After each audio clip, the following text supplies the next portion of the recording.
Vous savez, c'est comme dans les romans de George Orwell, c'est par la peur comme que les citoyens donc vont demander cette protection de l'État. Alors, quand on parle du grand projet de l'Union européenne, de faire éclater les nations, je veux dire, il faudrait être encore aveugle pour ne pas le comprendre. Il faut être encore sourd pour ne pas l'entendre. Comment on tient les gens? Comment on tient toute la masse? Il y a deux choses. Il y a la peur et l'émotion. Et à partir de là, on dit celui-là, il faut lui faire fermer sa gueule parce qu'il l'ouvre trop. On va profiter de cette fenêtre de tir et de l'élan médiatique que ça va donner pour lancer une insurrection au niveau national. Les gens qui sont au pouvoir, ces crapules qui nous volent tous les jours, il faut qu'ils les gardent. Quand on avale ce qu'appelle à voter Xavier Bertrand et Christian Estrosi, bon, vous avez ce qu'est la ligne du PS aujourd'hui, puisque nous serons les complotistes, eux seront les collaborationnistes, donc ce sera désormais complotiste contre collaborationniste. Amis métanautes, bonsoir, bienvenue sur Méta TV, comme tous les lundis, mercredis, vendredis, mais exceptionnellement, là c'est un vendredi évidemment, mais c'était la semaine spéciale attentat, donc hier une émission qui a dû être reportée avec Hubert Marty, mais ce soir c'est la libre antenne, et il y a tout le monde au rendez-vous, il y a la régie qui est parée, il y a évidemment les modérateurs qui sont au taquet, il y a les métanautes au rendez-vous, et voilà, vous connaissez la formule, enfin apparemment pour les nouveaux qui connaissent pas, il n'y a pas d'invité, mais exceptionnellement si, il y en aura quand même un, puisqu'on va recevoir tout à l'heure, on aura le témoignage de Thierry Borne, qui sera avec nous depuis la Suisse, où il est réfugié politique. Il va nous expliquer justement ce qui s'est passé pour sa situation, puisque visiblement, comme on l'a beaucoup expliqué cette semaine, l'état d'urgence qui a été décrété donc en France depuis maintenant le 13 ou le 14 novembre, il est entré en vigueur, puisqu'on en a parlé d'ailleurs tout de suite, c'était une des mesures phares. Cet état d'urgence est en train, comme nous l'avions prévu, nous l'avions anticipé, nous en avions parlé, on avait, nous, sur Méta TV, traduit une vidéo de Gerold Coleman, justement, qui était présent lundi avec nous, dans laquelle lui aussi avait parfaitement compris dans son analyse, une vidéo qui a très très bien marché sur Internet, parce que beaucoup de gens ont senti, ont compris qu'est-ce qui était en train de se passer, et que cet état d'urgence et cet état un peu sécuritaire, autoritaire, qui est en train de dévoiler son vrai visage, finalement, n'est pas là pour traquer les terroristes comme il le prétend, mais bien pour descendre et traquer l'opposition. Et quand je parle d'opposition, évidemment, je ne parle pas de cette opposition de façade agréée, ça vous l'avez bien compris, mais je parle évidemment de la véritable opposition, celle qu'on appelle la résistance, celle que certains appellent la dissidence, celle que certains peuvent appeler par le nom qu'ils veulent, en tout cas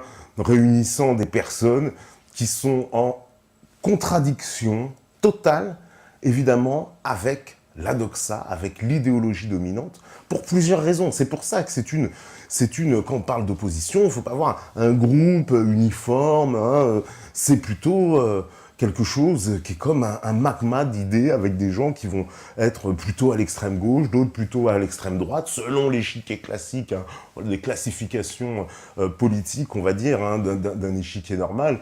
Mais aujourd'hui, tout ça est en train d'éclater, tout ça est en train de voler en éclats, et on voit bien que les intentions de ce gouvernement sont d'imposer un régime de plus en plus autoritaire et un plus en plus basé sur la force, afin d'imposer le contrôle par la peur.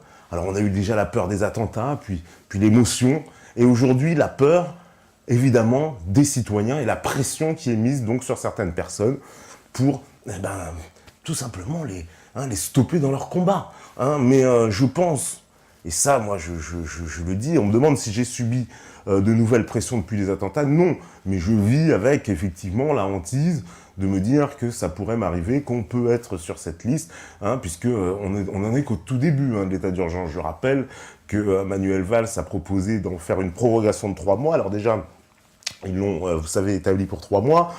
On parle de le proroger encore 3 mois supplémentaires. Et quand on écoute M. Valls, il nous dit carrément: allons-y, il faut que l'état d'urgence soit imposé jusqu'au changement constitutionnel. Ce qui signifierait que vous n'auriez pas le droit de vous y opposer, ni de manifester, etc.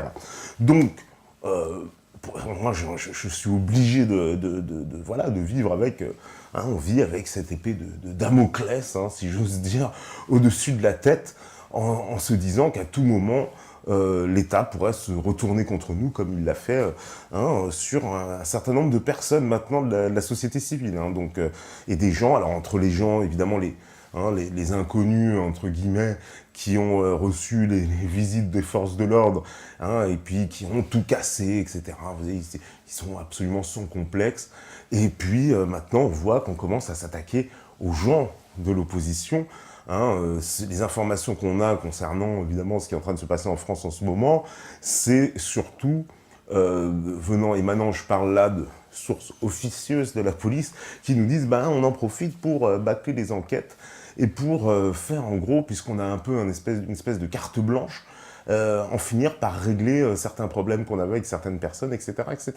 Et puis, dans tout ça, évidemment, moi je pense qu'il y a du règlement de compte politique qui s'opère, parce que c'est le meilleur moment pour le faire. Et puis tout ça est sous couvert de la légalité de cet état juridique très très particulier, qui leur sied à merveille visiblement, mais qui n'a aucune efficacité contre le terrorisme. Parce que quand on vous parle, oui, c'est pas parce qu'on va aller perquisitionner des Grecs ou aller chez Thierry Borne que vous allez trouver des kalachnikovs et d'autres explosifs. Voilà, il faut quand même remettre un peu les choses en place. Donc c'est bien une cabale contre les opposants politiques. On parle évidemment à terme, vous allez voir, de criminaliser la pensée, puisqu'on nous dit maintenant les complotistes, etc. Vous avez vu le nombre d'articles qui sont sortis sur le sujet. Ça a été foison d'articles pour expliquer, oui, les conspirationnistes, les complotistes, etc. C'est eux qui font le lit du djihadisme. Bon, alors là, on est dans l'inversion des valeurs, si j'ose dire, l'inversion accusatoire, inversion des valeurs. Donc ce matin, ce seraient les complotistes qui dénoncent justement précisément les liens obscurs existants entre tous ces groupes djihadistes et nos services de renseignement qui ne peuvent pas ne pas être informés de cette situation, et que ce seront nous maintenant qui serions les responsables, soi-disant, nous ferions le lit du djihadisme. C'est quand même assez extraordinaire. Alors que quand on sortait un drapeau français il y a encore un mois de ça, on se faisait traiter de facho, on se faisait traiter d'extrême droite et que sais-je encore. Et puis maintenant, j'ai presque envie de dire, vous savez, ils ont repris les symboles pour eux. Maintenant, on a l'impression que c'est les Charlie qui ont repris les symboles et puis qui se les accaparent à nouveau. Donc la Marseillaise, parce que je rappelle que la Marseillaise, pareil, c'était un symbole, on va dire, en tout cas un chant qui était repris dans des circonstances particulières. Voilà, quand on chante ça dans un tribunal, quand on chante ça devant des hommes politiques, ça prenait un autre sens. Aujourd'hui, maintenant, c'est légal, c'est charlisé, vous avez le tampon, et ça permet en plus d'enlever un peu quelques armes à cette opposition. Mais l'opposition reste tenace et reste féroce. Oui, on nous a parlé, oui, de bientôt les camps FEMA, oui, bon cher Gisèle, effectivement, c'est tout à fait sérieux. Manuel Valls a fait demande au Conseil d'État, comme c'est l'usage, de savoir si la France pouvait envisager d'emprisonner en fait les gens en fichier S, vous voyez, on avait fiche S, donc les gens qui font l'objet d'une surveillance particulière, voilà, un peu façon Guantanamo, on va dire, façon, oui, les camps FEMA, sauf que ça a peu de chance de passer, on va voir, mais vous savez, on est dans un état tellement sécuritaire, on me dit ça a peu de chance de passer, j'en sais rien, parce qu'il suffirait d'une autre bombinette pour remettre le feu aux poudres, si j'ose dire. Alors, qu'est-ce que vous me dites? On me pose des questions, parce que maintenant, j'ai vu que vous étiez nombreux. Voilà. Alors, on me dit un débunkage sur la couverture de The Economist. Pourquoi pas? Oui, je sais pas si ça mérite 3 heures de débunkage, mais en tout cas, oui, c'est les couves de The Economist. Pour ceux qui les connaissent pas, moi, on me les a fait découvrir. Elles sont absolument incroyables. Allez voir sur Internet, vous allez voir, c'est incroyable. Alors, il y a une coupure pile poil. La mince, j'ai oublié la raison de cette coupure. La coupure, mon cher, ce sont des problèmes techniques, ça peut arriver. Voilà, donc ça arrive de temps en temps. On va essayer de faire en sorte qu'il y en ait le moins possible. Voilà. Alors, on me dit, oui, les fichiers, c'est du flan. Tout à fait, c'est du flan. C'est le moyen encore d'ajouter un petit peu plus de sécurité, on va ficher tout le monde S, puis ce sera encore plus pratique, vous voyez, moi je vais être fiché S, on va ficher machin, un tel S, comme ça, on est tranquille, le mec il est fiché S, ça lui permet d'aller, ça permettra à l'administration en tout cas d'avoir tous les droits le concernant, le faire arrêter, voire, on a bien vu des assignations à résidence, etc. Hein, donc pourquoi pas ça, voilà, un Patriot Act à la française, ça aurait quelle forme? Moi je ne sais pas, mais ce qui est en train de s'installer, ce qui fait très peur, c'est-à-dire, justement, c'est un peu, d'ailleurs, l'expression n'est pas anodine, Patriot Act à la française, puisqu'il y a plein de politiques qui l'ont reprise Dixit, hein, vraiment de texto l'expression Patriot Act à la française, ce qui signifie en gros, voilà, étant donné ce que ça peut signifier le Patriot Act, c'est que tous les droits et les recours existants sont modifiés. Hein, voilà, un peu ce qu'a voulu faire Bernard Cazeneuve hein, avec sa lettre qu'il a fait parvenir au Conseil de l'Europe, en expliquant on va suspendre la Convention européenne des droits de l'homme. On ne va pas en tout cas l'appliquer. Donc, vous voyez, c'est un peu ce genre-là de choses, mais mis à un niveau juridique bien plus haut, qui pourrait dire, par exemple, je sais pas, état d'urgence proclamé, donc pendant un temps indéterminé, peut-être bien plus long, 4 ans, 5 ans, voilà, un peu comme aux États-Unis, eh ben on est obligé de suspendre les droits constitutionnels, certains recours, etc., autoriser les perquisitions, autoriser le contrôle total des citoyens, comme ça s'est fait aux États-Unis. Et en France, on a déjà des lois qui nous ont préparés à ça, je veux dire, la loi sur le renseignement, c'est déjà assez gratiné, déjà dans le genre. Je pense qu'effectivement, un Patriot Act à la française, si on leur propose des lois qui soient encore les plus, j'ai envie de dire, répressives et intrusives, plus qu'elles le sont, que celles qui existent déjà, je vois pas ce que ça peut être. Mais ça, évidemment, on pourrait aller encore plus loin, pourquoi pas. Hein. Après, qu'est-ce qu'ils veulent prendre nos jeans, notre pantalon, notre slip, bon, hein, on n'est pas loin. Mais ce qu'il y a de plus inquiétant, c'est de se dire que là, non seulement donc on bascule vers un pouvoir de plus en plus autoritaire, hein, de plus en plus au nom de la sécurité, donc sécuritaire, autoritaire, avec toujours, hein, vous savez, c'est comme dans les romans de George Orwell, c'est par la peur comme que les citoyens donc vont demander cette protection hein, de l'État. Et on voit beaucoup de gens ne pas se réfléchir autrement que oui, mais il y a eu les morts, il y a eu les attaques, donc forcément, hein, il faut en finir avec cette liberté, etc. Et pour eux, ils ont l'impression de sévir. Or, hein, de toute façon, tout cela, hein, et je suis désolé, c'est un peu comme dans le livre d'Orwell, mais tout ça est bien, je pense, décidé en haut lieu, et bien, en tout cas, compris autrement par les gens qui sont hein, dans les alcôves gouvernementales et autres services de renseignement sur des choses que nous n'avons pas. Mais ça commence à se réveiller. On commence à avoir un petit peu... oui, des fiches C pour les Charlies, ça c'est une bonne idée, ouais. Effectivement, des fiches C.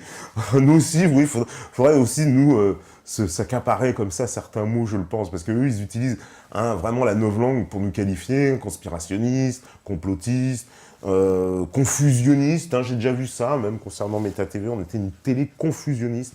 Alors je sais pas ce que c'est, j'ai du mal à comprendre hein, l'expression confusionniste, c'est le mec qui fait des confusions. Ah merde, je voulais manger du jambon, j'ai pris du poulet, enfin, je sais pas, c'est le mec, gros, tu fais une confusion, je sais pas, je vais me laver, ah bah merde, c'est du café, c'est pas le shampoing douche, enfin, je comprends pas, c'est ça, il faudrait que nous explique. Hein, confusionnisme, en tout cas, il semble y avoir aucune confusion entre Rudi Reichstadt et Caroline Fourest. Là, par contre, on est bien d'accord. Alors, qu'est-ce que vous me dites encore? Tu crains de nouveaux attentats?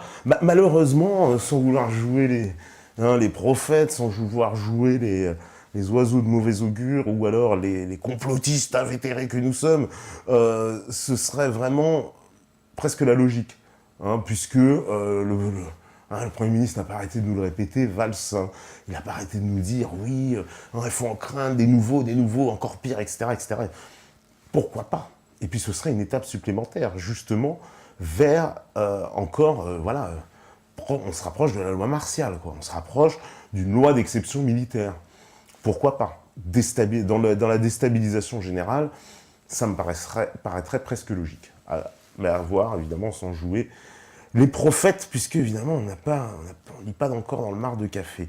Voilà. On me demande, tu vas voter républicain pour faire barrage au FN dimanche? Certainement pas. Alors là, certainement pas. Faut être clair, voilà. Là, tout ce jeu, évidemment, les élections régionales, c'est quelque chose d'assez pathétique, ce qui est en train de se passer. On voit évidemment le Parti socialiste, donc qui abdique littéralement, et puis qui retire ses candidats au nom d'un soi-disant front républicain dont la droite ne veut pas, et dont la droite dit, mais nous on s'en fout, faites ce que vous voulez, on n'a pas d'alliance à faire, on n'a pas de fusion de liste à faire.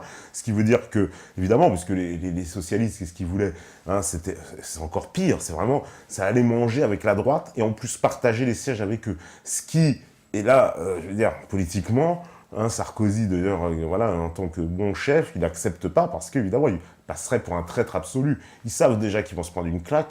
Vaut mieux se prendre une claque et un coup de pied au cul. On va pour être un peu vulgaire, mais c'est un peu ça.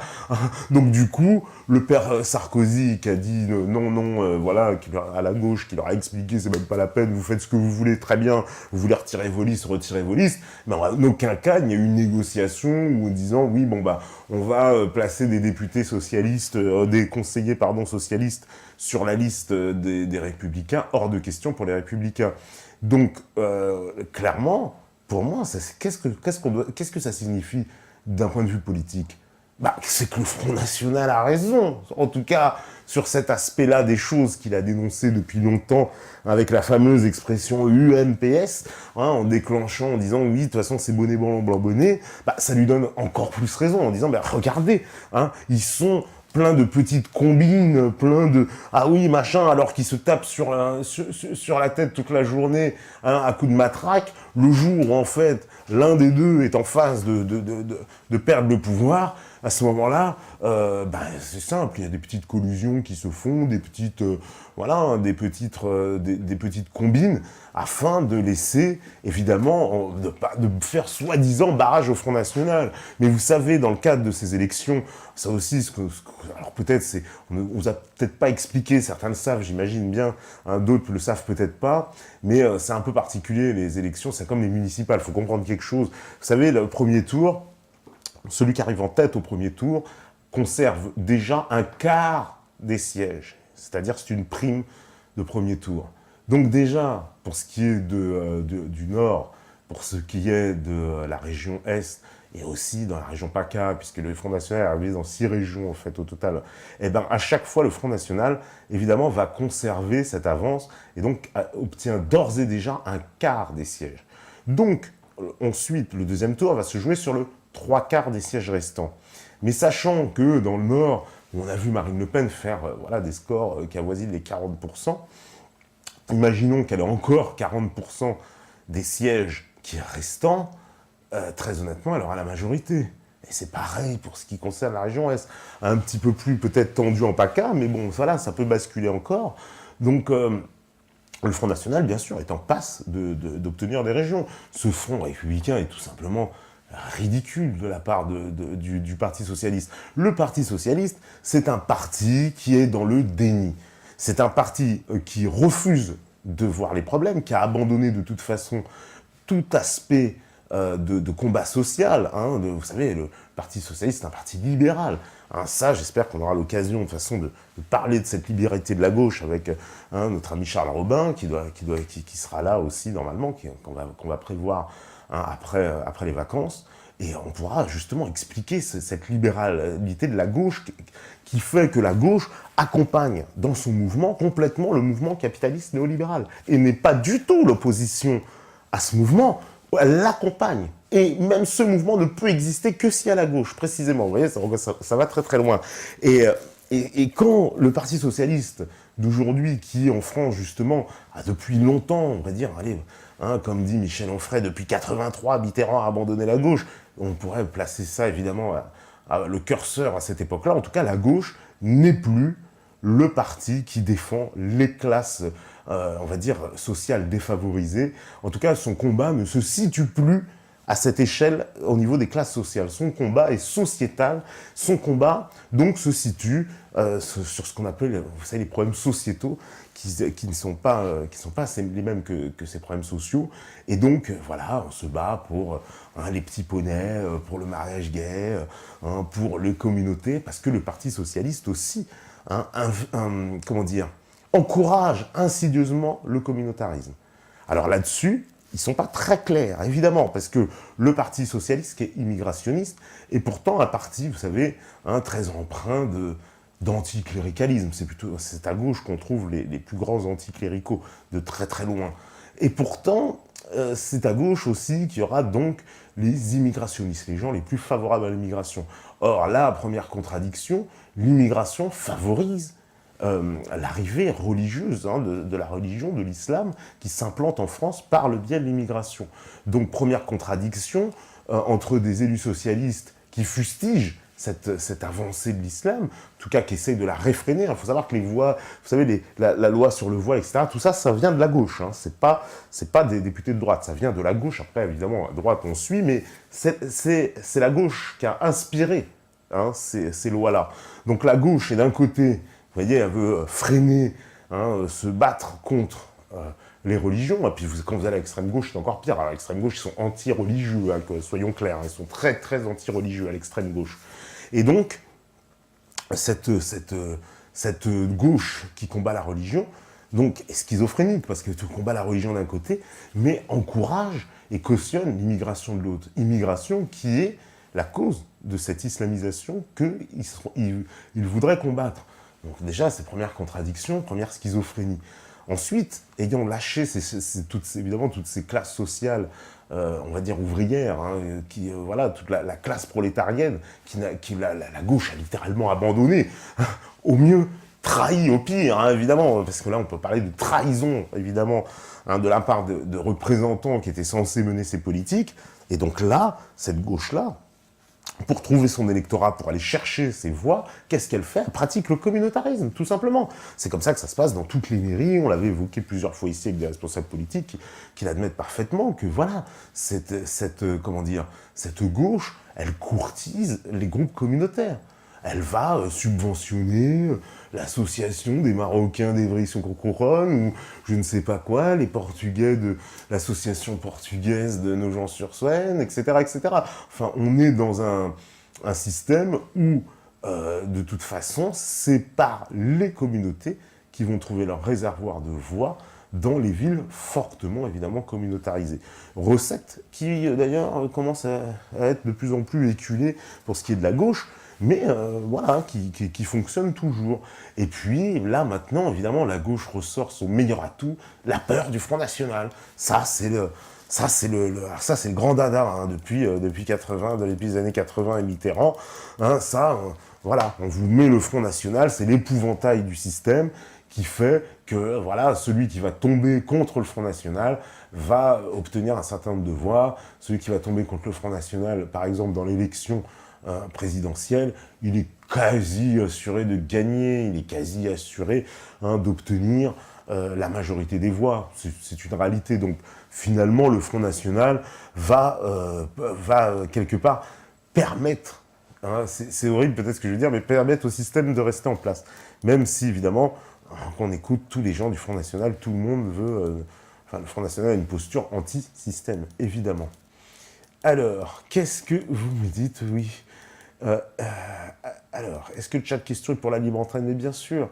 Alors, même si le FN a raison de ne pas rendre des comptes comme les autres, si, je pense que si, et peut-être même un peu plus que les autres, parce que l'espoir qui sera porté s'ils arrivent à aller jusqu'aux marges du pouvoir, comme ils le prétendent et comme ils objectent à le faire, certainement que l'exigence, en tout cas de l'électorat qui les a rapportés au pouvoir, sera bien plus grande que tous leurs prédécesseurs. Ils auront une responsabilité historique qui, évidemment, sera ce qui pèsera sur leurs épaules. Ça, c'est le moins qu'on puisse dire.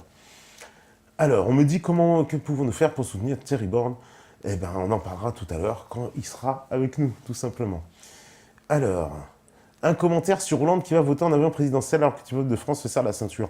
Ça, de toute façon, on a bien compris. Vous savez, ils vont manger du caviar à la tête des SDF. Non, mais clairement, on est dans la République et ses dérives.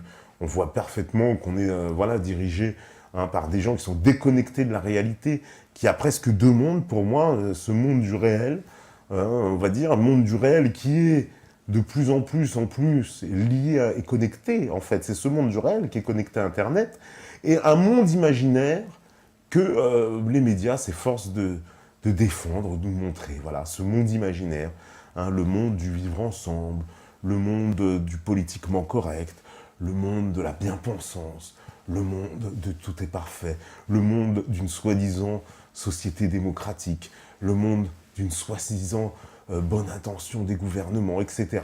Le monde où les complots n'existent pas. Le monde, voilà, c'est ce monde-là, hein, qui nous est vendu toute la journée, hein, par le monde médiatique, hein, pour ne pas vous faire réfléchir, hein, ou vous pointer du doigt qui sont les vrais fauteurs de troubles et d'où viennent les vrais problèmes. Parce que, évidemment, le plus dur à comprendre, c'est quel est notre problème. Parce que comment vous voulez résoudre un problème si vous ne le comprenez pas?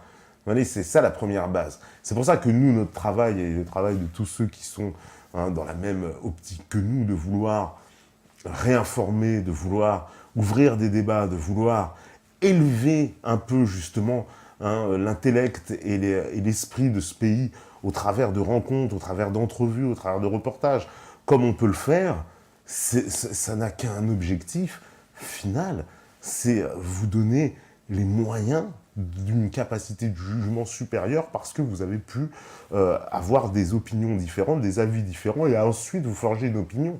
Parce que si c'est un rôle de contrebalancier. Alors évidemment, hein, je veux dire, nous, face à France 2, c'est le canot de sauvetage face à un tanker. Mais vous savez, vous connaissez la phrase de Gandhi qui dit « essayez de dormir avec un moustique ». Voilà, c'est la même chose. Le petit peut être emmerdant. Hein, on en a eu la preuve. Voilà, on me dit quoi? Penses-tu que Air Valls va annuler l'élection? Ce serait énorme, mais je ne pense pas. En revanche, qu'il puisse conserver l'état d'urgence et nous faire une élection mi-figue, mi-raisin, parce qu'un peu comme les régionales, quelque part, je suis assez d'accord quand même avec... J'ai vu une vidéo de François Asselineau qui l'évoque, qui dit, bon, ben voilà, qu'ils ont été censurés pendant cette campagne, etc. Je trouve aussi que c'est regrettable, et que de toute façon, ces mesures-là, politiquement, elles sont à destination de partis comme l'UPR. Hein, l'UPR a bien raison de pester là-dessus. Hein, j'ai vu aussi qu'ils se plaignaient d'être traités. Évidemment, il y a une campagne de calomnie qui a suivi un peu dans quelques grands médias sur Internet, sur Libération, etc., où ils ont repris un article de Street Press dans lequel il est traité de parti conspirationniste, ce qui est d'ailleurs tout à fait faux. Hein, évidemment, ça, c'est comment dire, c'est une assertion. C'est évidemment un parti conspirationniste, déjà ça n'a pas de sens, hein, puisque de toute façon on va dire toute la trame du programme de l'UPR, des propositions et du fond de l'UPR s'appuie sur de la documentation officielle. Il n'y a rien qui fasse partie du conspirationnisme, comme ils disent, c'est-à-dire qui serait de l'ordre, hein, d'un fantasme ou d'élucubration d'un énarque. Hein. Non, c'est quand même pas ça, c'est loin de ça. Donc tout ça, évidemment, c'est l'ordre d'une machination. Mais ce qui est intéressant, c'est de voir que Asselineau, souvent, il se plaint de ne pas être invité dans les médias, que nous lui avons offert 3 heures, et voilà, mais il préfère aller 3 minutes à LCI.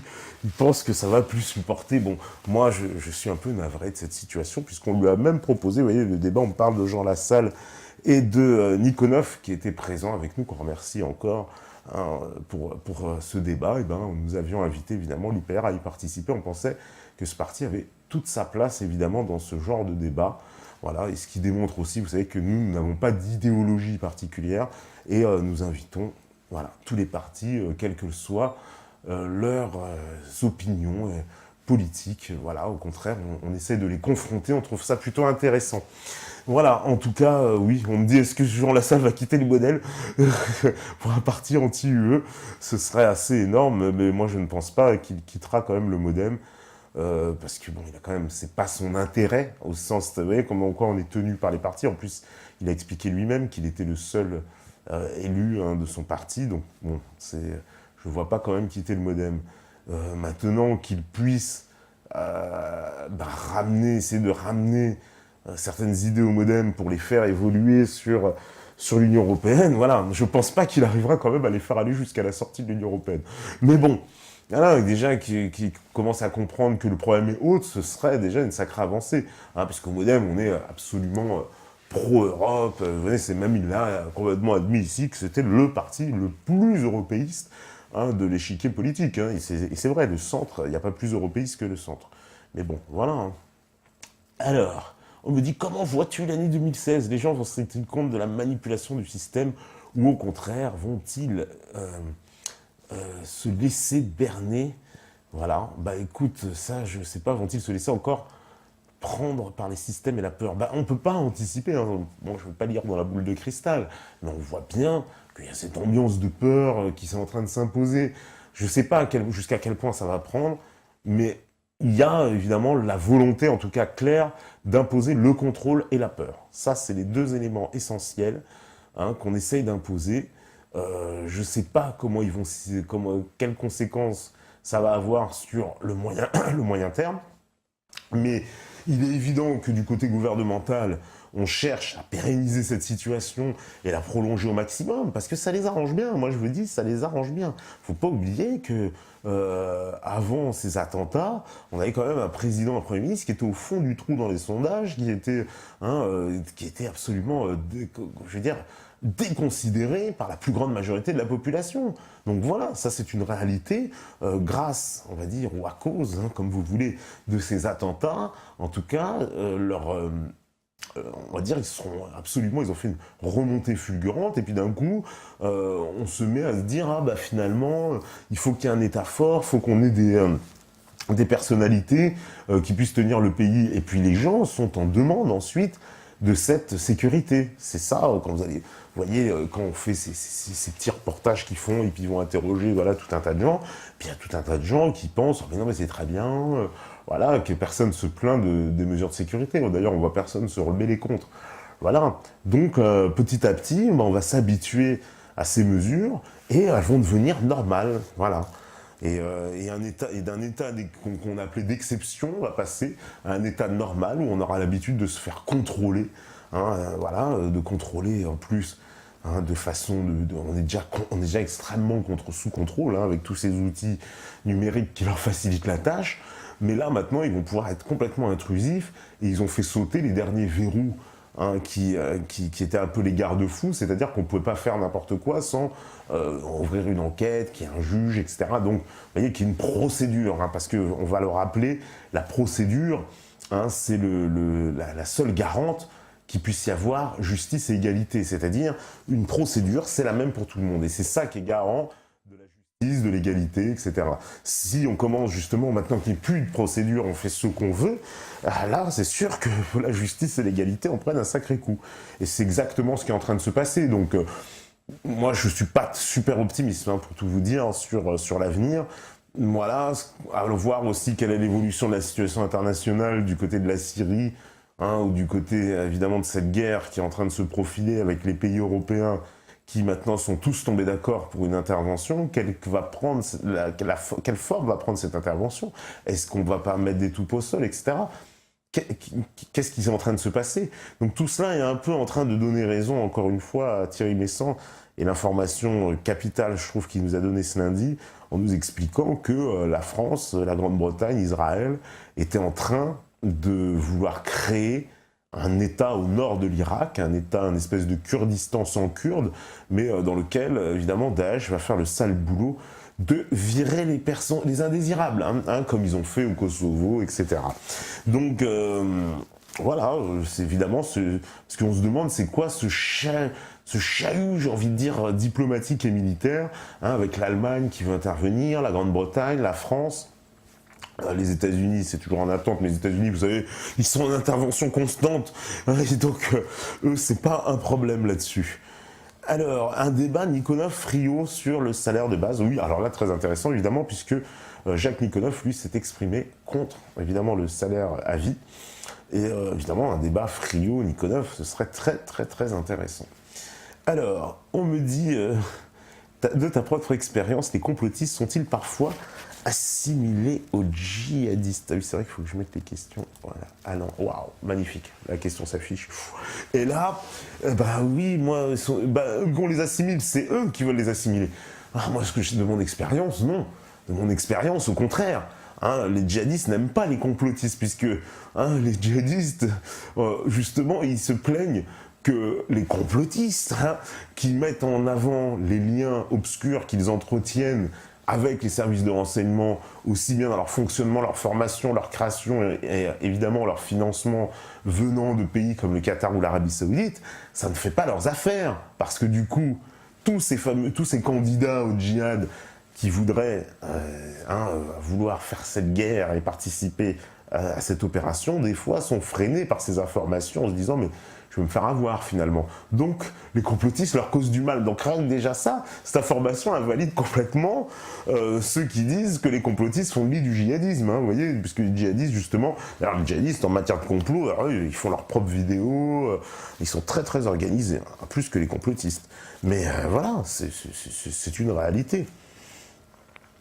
Alors, ne penses-tu pas que la légitimité de l'ascension du national-socialisme, comparé à 36-39, fait peur à l'UMPS? Non mais ça c'est l'argument, mon cher Patiak, c'est l'argument. Effectivement, l'argument qui a avancé, c'est le même qu'en 2002, lorsque Jean-Marie Le Pen était arrivé au second tour de l'élection présidentielle, où on nous avait matraqué. Alors là, dans les médias, c'était affolant, c'est le retour du nazisme, c'est Hitler, c'est machin, etc. Et Berlin, et machin, et les camps, et compagnie. Mais ça, c'est un leurre. C'est un leurre. Faut arrêter. Le Front National, c'est un parti républicain. Ils le disent eux-mêmes. Ils se présentent comme anti-système, mais anti-système économique, financier, anti-système. Mais jamais ils n'ont parlé. Moi, j'ai jamais entendu le Front National évoquer la rénovation du système politique comme un choix, etc. Jamais. Le Front National a attiré un certain nombre de catholiques, aujourd'hui un peu, certes sur la touche, depuis que c'est la version marine, on va dire, mais sinon, le Front National n'a jamais été un parti qui a annoncé, oui, on va révolutionner le système politique. Non, il s'inscrit complètement dans la tradition des partis de la Ve République. Après, c'est les sujets qui sont traités au Front National, en particulier l'immigration, on va pas se mentir, parce que c'est ça le grand sujet tabou, parce que quand vous allez sur les autres sujets, le Front National n'est pas si loin du Front de gauche, faut arrêter, ça je dis ça pour nos amis d'extrême gauche, s'il y en a qui nous regardent, je pense qu'il y en a, mais je veux dire, le problème du Front National, ils sont équivalents quasiment au Front de gauche, sauf que ils vont différer évidemment sur cette problématique de l'immigration et sur la problématique en gros de l'identité nationale au sens déjà rien que dans le sens qu'on lui donne. Mais quand vous allez au Front de gauche, je peux vous dire, et même au NPA, c'est pas moi qui le dis, c'était même un des représentants du NPA qui le disait déjà il y a plusieurs années au congrès même du NPA, c'était un représentant des Bouches-du-Rhône, me semble-t-il, qui expliquait dans ce congrès qu'il régnait la plus grande islamophobie à l'intérieur des rangs du NPA. Et pourquoi ?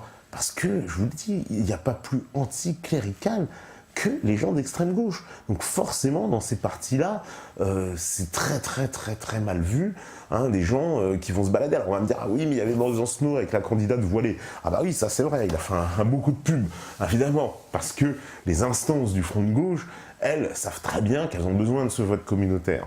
Donc ça ne les dérangeait pas. Mais pourtant, pour le reste, je peux vous dire qu'ils étaient... Il y a beaucoup de gens qui étaient remontés. Et quand vous écoutez ce candidat, qui vous explique l'ambiance de l'intérieur, on voit bien qu'évidemment, c'est pas les comment dire, les musulmans en tant que musulmans qui les dérangent. C'est les musulmans en tant que représentation d'une religion. Ça, par contre, ils n'acceptent pas. Et ça, ils sont encore plus méchants à gauche qu'à droite là-dessus. Puisque à droite, vous savez très bien, on parle souvent, on dit que les catholiques sont plus de droite. D'ailleurs, c'est un Bozzi qui dit « Un chrétien de gauche, ça n'existe pas, sinon c'est un crétin ». Bon, voilà, pour paraphraser un peu. Mais c'est évident qu'à gauche, les gens sont, surtout à l'extrême gauche, très anticléricaux et ils n'apprécient pas du tout les religions ou les représentants religieux. C'est un fait. Alors, Syrie-Turquie escalade, qu'en penses-tu? L'OTAN entrera-t-elle dans une guerre pour défendre la Turquie? Voilà, la Turquie, c'est avec un QU, mon cher. Mais c'est pas grave. Sinon, bah oui, la Turquie, on a vu la Turquie qui a un rôle franchement, la Turquie, elle joue double jeu. La Turquie, elle est à la fois dans l'OTAN, à la fois, elle profite du pétrole de Daesh. Ça a été démontré par les autorités russes, qu'on fait une conférence de presse à laquelle aucun grand média français n'a bien sûr assisté, alors évidemment. Là, ils veulent pas voir, ça c'est pour les complotistes, certainement, ce genre de conférence de presse, et dans laquelle on a présenté toutes les preuves satellites, où on voit clairement, voilà, les convois, etc. Ils expliquent les routes, comment le pétrole est revendu, etc., etc. Voilà, c'est aussi simple que ça. Et ce qu'on sait, en plus, ça ce sont des informations qui sont sorties un peu partout, c'est que tout ce trafic serait chapeauté par le fils de Erdogan lui-même. Donc vous voyez un petit peu dans le rôle de la Turquie quand même dans cette affaire. Donc on aura un président corrompu, le poisson pourri par la tête. Bah là, on peut dire que la tête est en sacré état d'avancement, de décomposition. Donc quand on a un président avec son propre fils qui organise le trafic d'une bande de terroristes avec lesquels justement ils pactisent et ils s'entendent parfaitement. Ça c'est faut quand même arrêter, quoi. Alors, on me dit, penses-tu que l'État profond nous prépare une contre-attaque de propagande en médiatisant à fond des faits divers sous un prisme de l'antiraciste afin de revenir en force et légitimité son pouvoir? Possible, tout est possible, surtout que la France est un pays sur lequel, évidemment, on peut jouer de cette corde très très très très facilement, puisque on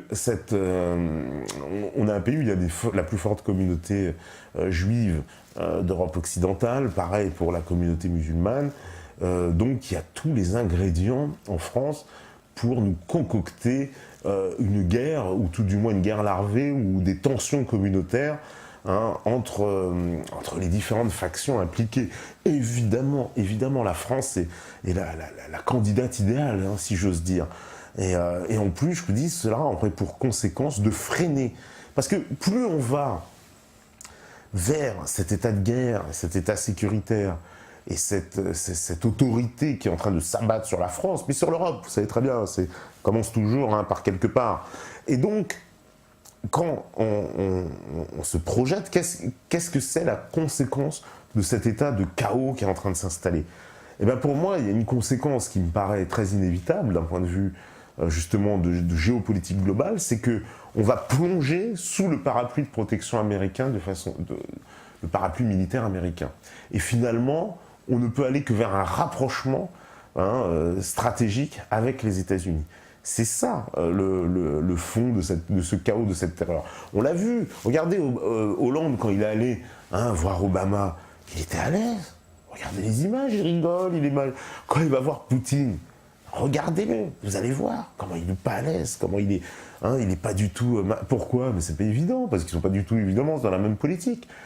Et donc, cette soumission aussi des hommes politiques et des dirigeants français à l'égard des États-Unis, qui commence à agacer un certain nombre de gens. Il faut que la France redevienne la France. Ça, c'est le mot d'ordre d'ailleurs qui est donné de l'étranger, de beaucoup de pays. Tous les pays qui s'intéressent à la France, ils n'ont qu'une envie, c'est que la France redevienne la France, c'est-à-dire qu'elle impose sa propre politique étrangère, c'est-à-dire qu'elle impose sa souveraineté dans ses décisions et qu'elle arrête de suivre continuellement les États-Unis dans leur guerre incessante, dans leur politique folle. Demain, le TAFTA, donc cette espèce de fusion Europe-Amérique qui va être le plus néfaste. La France va disparaître.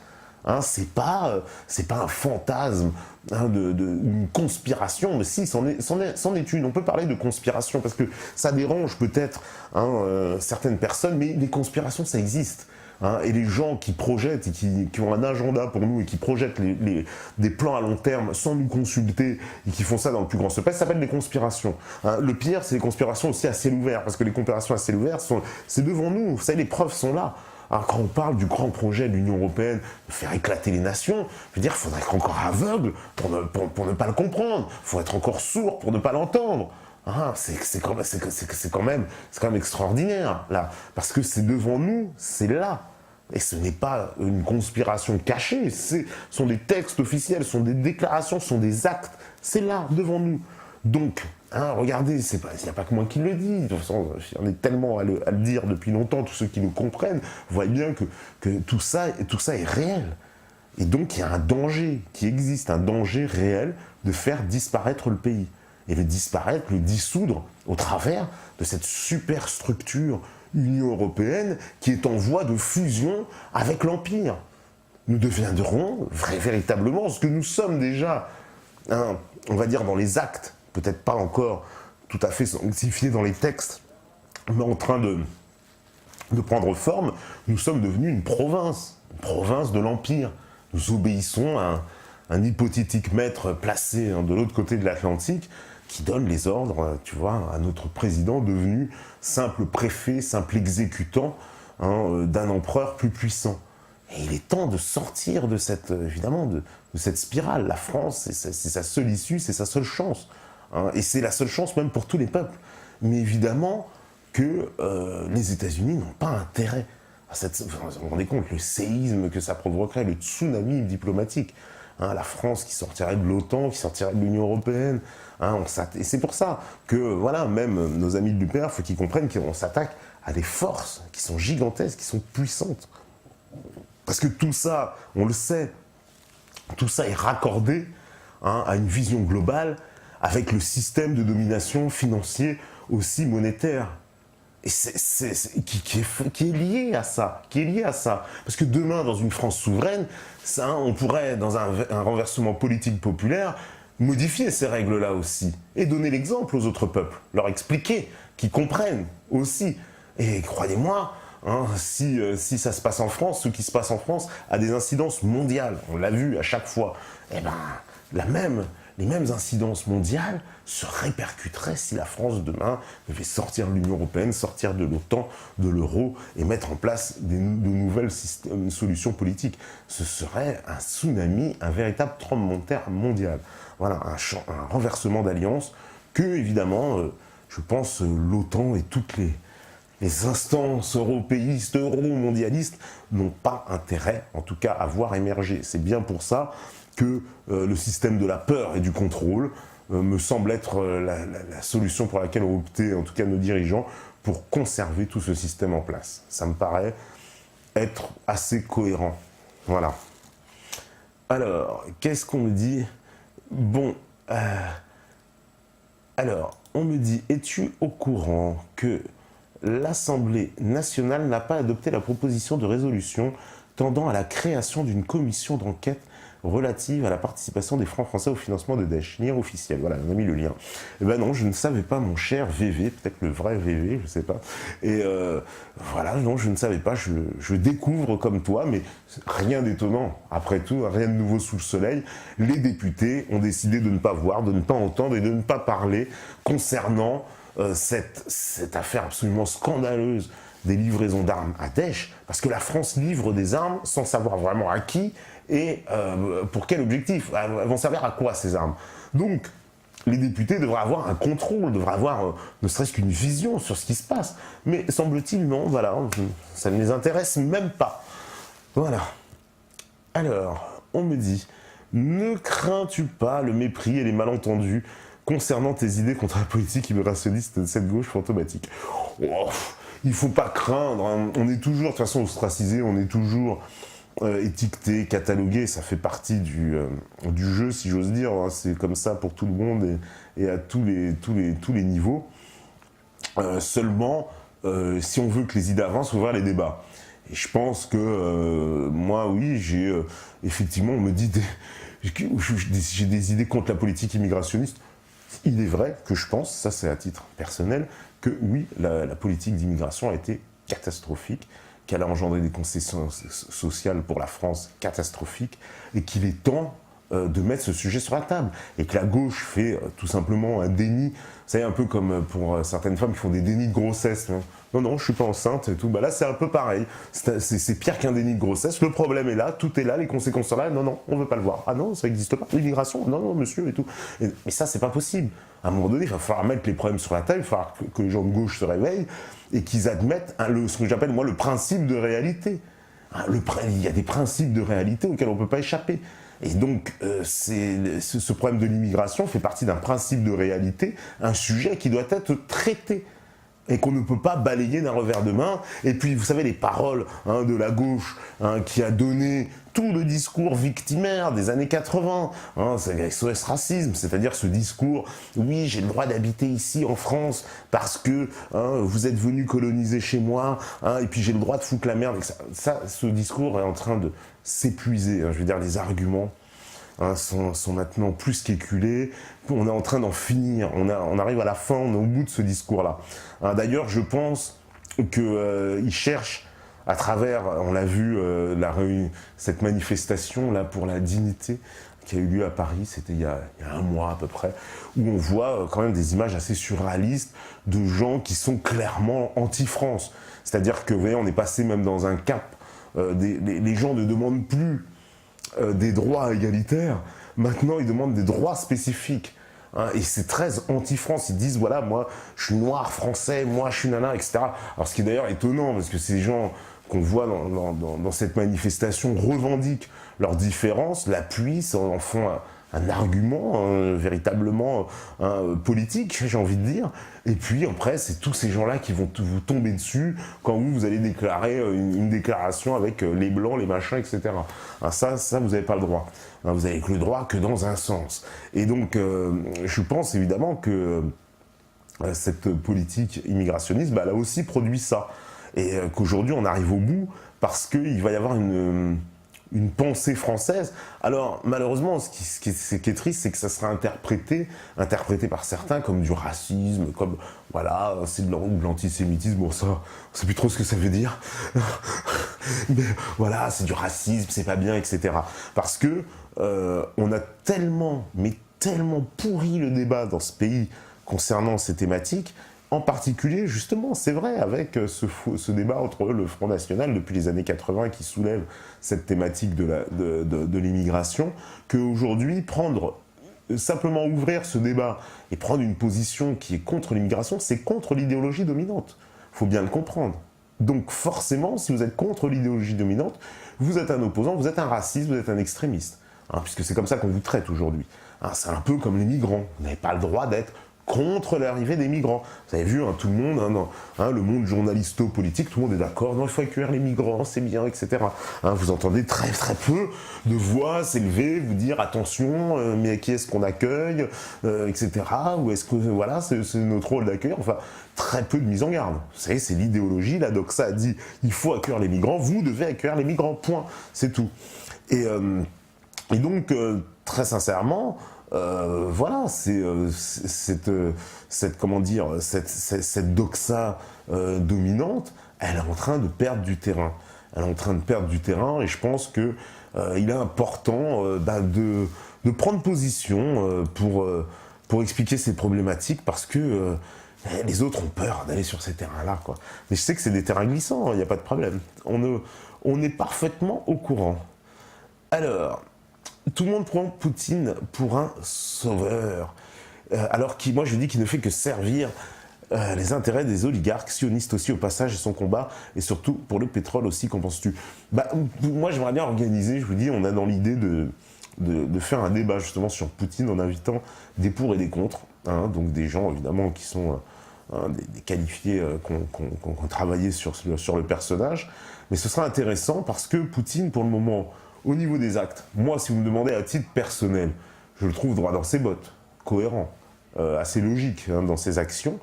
Il travaille clairement pour l'intérêt de la Russie, pour l'intérêt des Russes, et pour on va dire, la résurrection de la grandeur de la Russie. Ça aussi, ça fait partie du logiciel Poutine, je pense, qui est très important, que la Russie redevienne une grande puissance, et même une superpuissance, comme on l'a qualifié alors dans les années 60.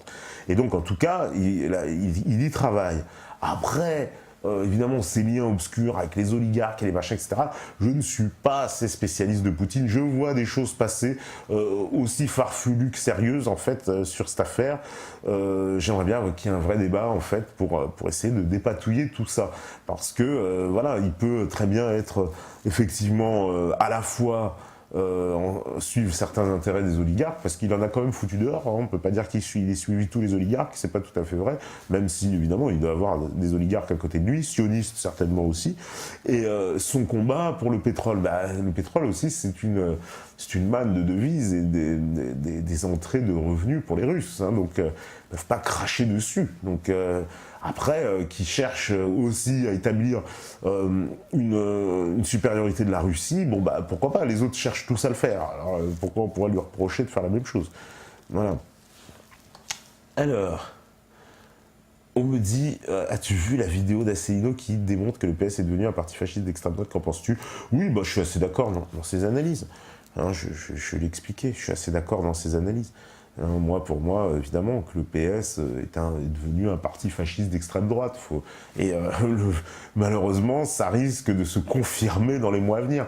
C'est-à-dire, s'il proroge encore l'état d'urgence et qu'on continue dans la politique telle qu'elle a été menée, je pense qu'évidemment, là, on sera plus que jamais dans le fascisme d'extrême droite. Eux, ce qui nous rappelle les heures les plus sombres de l'histoire, etc. Voilà.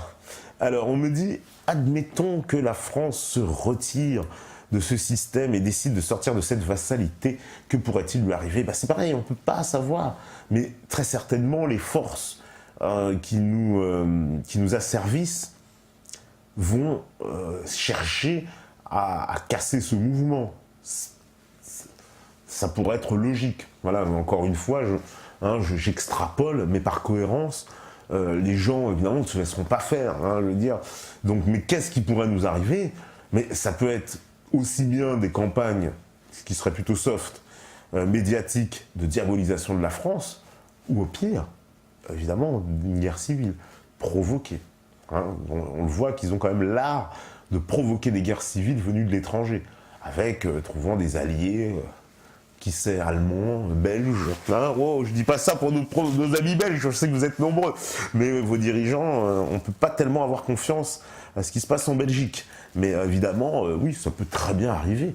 Hein, on peut envisager tous les scénarios possibles. Hein, qui ne nous dit pas que avec ces migrants-là qui sont en train de rentrer en Europe, hein, on nous parle d'1 million de personnes, hein, l'Allemagne, Angela Merkel, je vais en accueillir 800 000, on ne sait même pas où elle va les mettre, et nous explique, qui nous dit que parmi eux, il n'y a pas 10 000 djihadistes, 15 000 djihadistes. Qui ne nous dit pas qu'ils vont être là en sommeil pendant un certain temps, se faire oublier, puis d'un coup, hein, ils se réuniront quelque part et, comme en Syrie, prendront un bout de territoire. Qui ne nous dit pas? On ne sait pas. Ça peut très bien être la prochaine étape d'un chaos en Europe, parce que je vous explique même pas, s'il y a 15 000 mecs qui déboulent armés jusqu'aux dents et qui vont s'accaparer des villes en Europe, comment vont réagir les États? Comment? Hein, et comment on va se défendre aussi en France, puisque notre armée est dans un piteux état. Mais voilà, c'est des questions qui se posent. Pourquoi pas? Et là, ça foutrait vraiment le chaos. Alors là, le chaos généralisé. Voilà. Alors, on me dit, et si la France quittait l'OTAN et l'Union Européenne, n'y aurait-il pas un risque que les États-Unis se retournent contre elle en déclenchant des guerres? Possible, c'est ce que je disais tout à l'heure. Possible. On peut pas... Alors, on peut extrapoler, mais bon, on peut par cohérence, en fait, se dire qu'il ne serait pas forcément content. Entendez-vous le bruit des bottes qui résonnent, le tout sécuritaire pour bientôt? Comment les gens peuvent-ils accepter cet état de fait et se laisser limiter leurs droits censés être inaliénables? Par la peur. Par la peur. Comment on tient les gens? Comment on tient toute la masse? Il y a deux choses. Il y a la peur et l'émotion. L'émotion, ça c'est sous l'état de choc. Donc c'est toujours, comme c'est très bien expliqué par Madame Miquelin, c'est stratégie du choc. Il y a l'état de choc qui vous plonge dans un état d'émotion, vous savez, et cet état d'émotion, vous ne pouvez plus ni parler ni réfléchir. Vous savez, même on a analysé que le cerveau se bloque. Donc quelque part, toutes vos fonctions réflexives, cognitives habituelles ne sont plus dans un état normal. Donc forcément, ensuite vous sortez de cet état, mais pour être quoi? Pour être plongé dans un état de peur. Hein, puis vous avez bien vu le discours des dirigeants, ça a été de vous dire « Ah, c'est la guerre, c'est la guerre, c'est la guerre », on nous a répété ça 100 fois, c'est la guerre, c'est la guerre, c'est la guerre. Donc forcément... il n'y a rien de rassurant dans le propos. Vous êtes ensuite dans un état de peur, et dans cet état de peur, si c'est la guerre et que vous êtes dans un état de peur, qu'est-ce que vous réclamez? de la sécurité. Et donc, pour réclamer cette sécurité, vous êtes prêts, voilà, à sacrifier votre liberté. Et c'est exactement ce qui est en train de se passer sur la France. C'est qu'on demande aux Français de sacrifier leur liberté au nom de la sécurité, comme ils l'ont fait aux Américains. Hein. Et donc là, on est passé dans une étape supérieure où tout cela a été fait, on a vu petit à petit, parce que les lois sécuritaires, elles sont apparues quand même depuis longtemps. Mais là, on passe dans une étape où on passe dans une étape de répression. Et une étape de répression très active. Hein. Donc on n'est plus simplement à l'état de prévention comme on voulait nous le faire croire, mais non, pas du tout. On est dans un état de répression. Et cette répression, hein, voilà, elle ne va pas à l'encontre des pseudo soi-disant terroristes djihadistes hein, qui seraient censés comment dire, opérer sur le territoire, mais plutôt à destination des véritables opposants politiques. Et donc voilà, le scénario est devant nous, ça me paraît évident. Voilà. On me dit comment Meta TV souhaite s'orienter vers l'avenir, articles, émissions, sujets controversés. Alors, nous, qu'on souhaite s'orienter, voilà, ça va toujours être sur la même ligne éditoriale. On ne va pas vraiment avoir de gros changements. On ne va pas se transformer en BF1 ou TFM ou je ne sais quelle autre grande chaîne hein, d'information. Maintenant, non, on va toujours garder quand même une espèce de ligne un peu... oui, original, hein, oui, voilà, exactement. On compte aussi, on nous a parlé, voilà, tu me dis Demian qu'on a invité, et de garder ce rapport, oui, ça on le gardera. On invitera toujours des personnalités originales comme ça, et des thèmes qui sont, oui, pas forcément en rapport avec l'actualité. Hein, voilà, l'actualité, elle est à chaud, donc c'est quelque chose qui sera toujours présent. Mais après, évidemment, il est toujours question... de faire découvrir autre chose et d'aborder la chose différemment. D'ailleurs, l'éclectisme, vous savez, c'est l'art de ne pas plaire à tout le monde. Et nous, on a fait ce choix, c'est pas forcément le plus évident, mais le choix de l'éclectisme, c'est de donner une palette plus large, de donner un choix plus large et d'ouvrir des portes, hein, parce que il faut arrêter avec ce sectarisme perpétuel. Hein, moi, voilà, on a tellement été habitués. Vous savez que ça, ce sont les gens de marketing qui nous ont formatés à cette idéologie de la spécialisation, parce que dans le marketing, on a besoin de trouver des positionnements, on a besoin de trouver ce qu'ils appellent des cœurs de cible, et donc l'idéal, c'est d'avoir des gens qui soient très formatés. C'est pour ça qu'on fait une radio rap français, on fait une radio musique africaine, machin, comme ça, on cible parfaitement les gens. Et les télévisions vous ont aussi habitué à ça, en ciblant, on va faire des télévisions pour les petits, pour les grands, pour les vieux, pour les jeunes urbains, pour les jeunes urbains homosexuels, pour les vieilles divorcées, machin, etc. Voilà, c'est ça le marketing. Et donc nous, évidemment, on a un peu fait voler tout ça en éclats, et ça se ressent d'ailleurs dans le public de Meta TV, parce qu'il y a de tout. Moi, je rencontre des gens constamment, des métanautes, hein, quand je suis en vadrouille, on va dire, et lorsque je me déplace, et j'observe, hein, voilà, qu'il y a de tout. Hein. Il y a des femmes, des hommes, des vieux, des jeunes, voilà, il y a de tout. Et je pense que cette généralité, puisque c'était un des objectifs de la chaîne de départ, d'essayer de donner justement un positionnement généraliste, mais un vrai généraliste, c'est-à-dire qui essaye de ne pas obéir à une forme d'idéologie particulière. Et donc à partir de là, évidemment, vous allez côtoyer un Demian sur la chaîne, et puis vous allez avoir un Jean Lassalle du Modem, puis vous allez avoir un Thierry Messon, puis vous allez avoir voilà, d'autres gens qui sont absolument inclassables l'un avec l'autre. Mais c'est ça la particularité de notre chaîne, et je pense que même si ça plaît pas à tout le monde, parce que évidemment celui qui est passionné d'actualité politique, machin, etc., peut-être Demian ça l'intéressera moins. En revanche, il y a tout un tas de gens qui s'intéressent beaucoup à Demian et qui justement des fois peut-être un peu trop politique, ça les saoule. Donc vous voyez, chacun a sa sauce. Donc c'est bientôt l'heure de la pause, je vais prendre les dernières questions. Penses-tu que les Français sont encore dupes ou ils se réveillent enfin? Ça, je n'en sais rien du tout. Pour moi, en tout cas, je pense quand même qu'il y a une partie des Français qui se réveillent et qui sont plus nombreux que ce qu'on voudrait nous faire croire. Ça, c'est mon intuition, mon intime conviction. Mais ça me semble être assez correct. en tout cas par rapport aux événements qui sont en train de se passer. Concernant les présidentielles de 2017, ça va être chaud car plus personne ne veut de Hollande et Sarkozy. Ça c'est vrai, ça par contre je suis bien d'accord, mais même si on veut plus d'Hollande et Sarkozy, s'il y a Marine Le Pen en face, on va leur dire tout sauf le Front National, et c'est comme ça qu'on va se taper Hollande ou Sarkozy, c'est toujours la même chanson, la même rengaine, ça je suis prêt par contre à vous le prophétiser. Voilà, on me dit tu votes pour qui te passe si tu votes bien sûr, mais pourquoi vous voulez savoir pour qui je vote, il paraît qu'on le dit pas. Bon, eh ben je vous le dis moi, je le dirai, mais je vous le dirai qu'une fois, je le dirai pas à chaque fois. Mais là je vous le dis, j'ai été voté pour François Asselineau, je le dis, oui. J'ai été lui donner ma voix parce que je pense que voilà, j'avais envie de lui donner du poids politique un peu dans cette affaire. Je m'étais toujours dit, de toute façon, s'il se présentait dans une élection, que j'irais voter pour lui. Et voilà, donc j'ai voté pour lui, pour lui donner du poids. Je pense comme beaucoup de gens qui ont voté aussi. Voilà, donc oui, j'ai voté pour François Asselineau dans ces européennes. Enfin, ces européennes, c'est, comment dire, régional. Voilà, je vous le dis. Voilà, vous pouvez lui dire aussi. Alors, sans sagesse, amour véritable, nous n'arriverons jamais à entendre cette planète. Qu'en penses-tu? Oh là, c'est joli ce sel chibiane. Tu as tout à fait raison, mon grand. Je suis entièrement d'accord. Sans sagesse et sans amour véritable, je dirais même qu'on n'arrivera à rien. Voilà, donc ça, ce sera la parole de fin, juste avant la pause. Et puis, on revient juste après avec Thierry Borne pour une entrevue exclusive. La régie, elle est prête, je vois que ça s'agite évidemment. La régie, elle est prête, donc c'est parti, c'est la pause, on revient juste après.